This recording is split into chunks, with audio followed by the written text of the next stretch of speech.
চিত্রনায়ক সালমান শাহ হত্যা মামলায় গ্রেফতার খলনায়ক আশরাফুল হক ডনকে ৭ দিনের রিমান্ডে নিতে আবেদন করেছে সিআইডি। মামলা তদন্ত কর্মকর্তা সিআইডির ঢাকা মেট্রো দক্ষিণের পরিদর্শক মুজিবুর রহমান গত ২০ আগস্ট এই আবেদন করেন। রিমান্ড আবেদনে ডনকে অত্যন্ত সুকৌশলী ও ধূর্ত প্রকৃতির লোক হিসেবে উল্লেখ করেছে তদন্ত সংস্থা। সিআইডির আবেদনে রিমান্ডের পক্ষে ৩টি কারণ তুলে ধরা হয়েছে।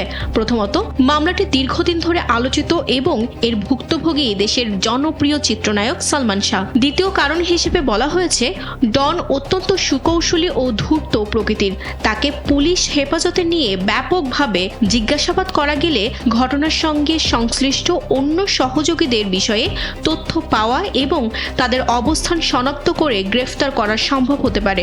তৃতীয় কারণ হিসেবে ডনের বিদেশে যাওয়ার চেষ্টা নিয়ে প্রশ্ন তুলেছে তদন্ত সংস্থা। বিদেশ যাত্রায় নিষেধাজ্ঞা থাকা অবস্থায় কিভাবে, কেন এবং কার প্ররোচনায় তিনি দেশের বাইরে যাওয়ার চেষ্টা করেছিলেন। প্রসিকিউশন বিভাগের এসআই শাহ আলম সোমবার জানান, আসামিকে আদালতে হাজির করে রিমান্ড আবেদনের শুনানির জন্য আগামী ২৭ আগস্ট দিন ধার্য করেছেন ঢাকার মেট্রোপলিটন ম্যাজিস্ট্রেট জুয়েল রানা। বিনোদন ডেস্ক, কালবেলা।